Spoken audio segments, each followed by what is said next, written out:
Before we get started, does anyone want to get out?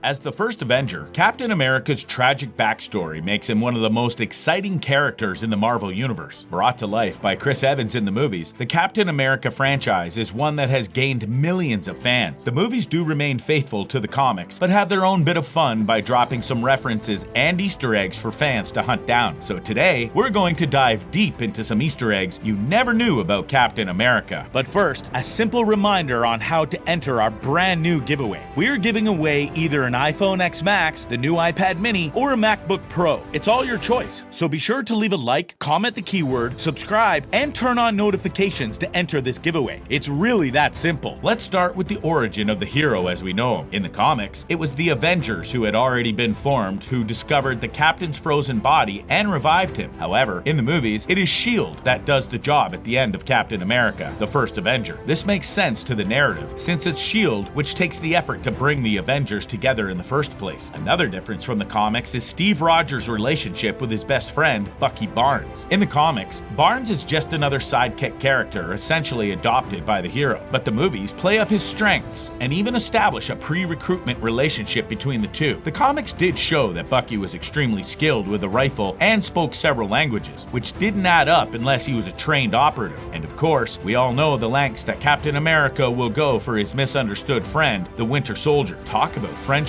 goals. It's evident that camera tricks and angles were used to make Chris Evans look smaller before he was injected with the super soldier serum. But what a lot of fans don't know is that Evans is the same height as Sebastian Stan, who plays the Winter Soldier. So even though throughout the rest of the movies, camera tricks had to be used to make Evans seem taller than Stan. Bucky also lends his past to the creation of another Easter egg in the Captain America Civil War movie. In his brief fight with the Black Widow, Scarlett Johansson's character says to him, "You could at least remember me." This could be in direct reference to the fact that the two assassins were romantically involved in the comics. It also points to the fact that they had other histories of the more violent sort, in the form of different fights, and Bucky even straight up shooting Black Widow. Both characters have worked with the Soviet, especially in the comics, so it made sense for the movies to tip a hat to this connection between the badass characters. We'd love to see some more of their relationship, but it seems unlikely since Natasha is involved with Bruce Banner now. The World Fair exhibition in the movies also nods at other superheroes in the Marvel Cinematic Universe. The fair itself, named Modern Marvels, is not so subtle reference to the universe it is set in. The scene also features the original Human Torch that had been seen on the cover of comics in the 1960s. Given the Disney merger with FX, perhaps fans will get to see more of the Fantastic Four characters featured in Marvel movies in the future. The Civil War movie, while obviously ties up with Spider-Man through his appearance, also hints at the character's arrival before it happens. This occurs when the Winter Soldier is being brainwashed by Hydra. The process involves the words Homecoming and 17, which could indicate the title and release date of the Spider-Man Homecoming movie. Tom Holland's Spider-Man is the perfect addition of the quirk to the movie, even with his arrival being foretold. Bucky Barnes' brainwashing is always heart-wrenching to watch. What makes it even more so is a little detail that most fans may have missed. While riding out in Romania, Barnes is seen buying a quick snack in the form of plums. Plums are said to help with Alzheimer's and memory loss. It makes sense the Winter Soldier would be snacking on them, considering his desperate attempts to remember who he used to be before Hydra got inside his head. Another quick bit of trivia is that the actor who plays Bucky Barnes, Sebastian Stan, is a native of Romania. This lets the movie bring in some authenticity as he speaks flawless Romanian while purchasing the plums. The first movie in the Captain America franchise plants a reference to the first comic book on the character. The comic book is actually even shown in Captain America The First Avenger. However, in the movie, the book is based on the real Captain, whereas in reality, the film is based on the book. This is seen as part of the sequence where Steve Rogers is used as a publicity figure to gain recruits for the US Army. This is also based on a real-life American war hero, Sergeant John Basilone, who was in the Marine Corps. The sergeant was awarded the Medal of Honor and then taken back to America to help get donations for the war effort, much like Captain America himself. Like the superhero, the sergeant who was also frustrated with his new role and eventually requested to be sent back into battle. Captain Captain America Civil War also contains the first ever time when one actor played two characters in the Marvel Cinematic Universe. Though, as a rule, this is not allowed. Actress Alfre Woodard plays a woman who lost her son in the brawl with Ultron in Sokovia, as well as Maria Dillard in Luke Cage. It's also the only movie in which Tony Stark sticks to using one Iron Man suit. In all the preceding films, the billionaire superhero makes use of multiple suits of his alter ego, but in the Civil War, Tony only dons the Mark 46 suit. Another tidbit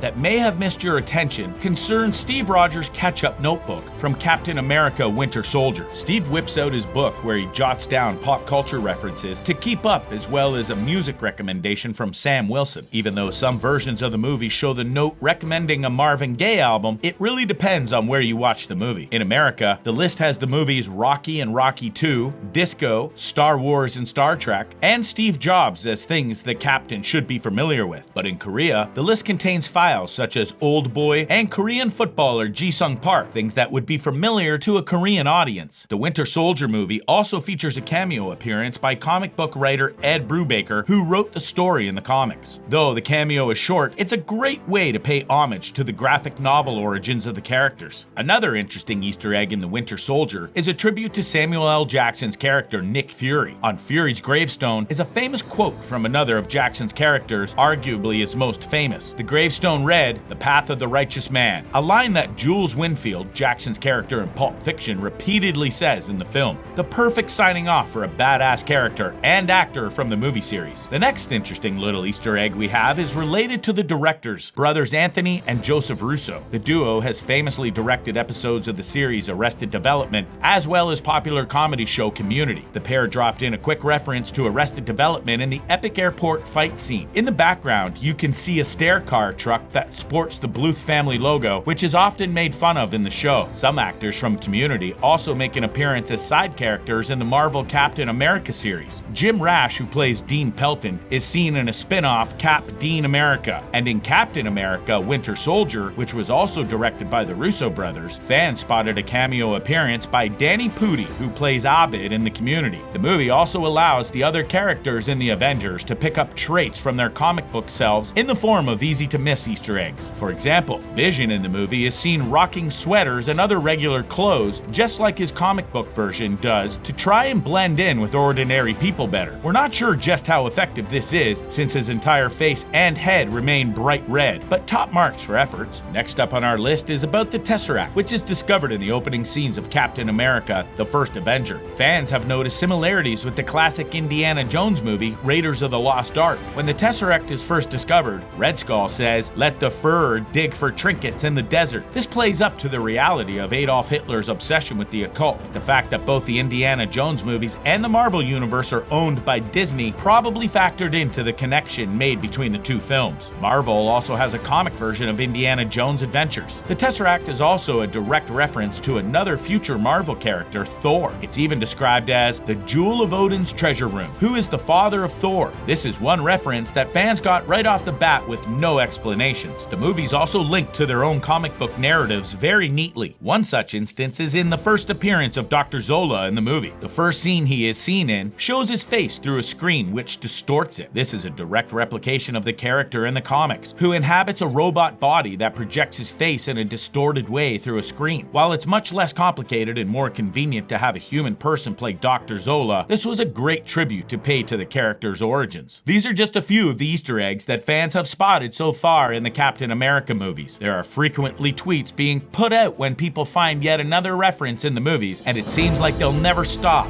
Then again, that is the best thing about the Marvel Cinematic Universe. The MCU is so detailed and interconnected that one can't make a movie without linking it back to the vast history that resulted in it. Which of these Easter eggs is your favorite? Anyway, that wraps up the video. Thanks for watching. I'll see you in the next one.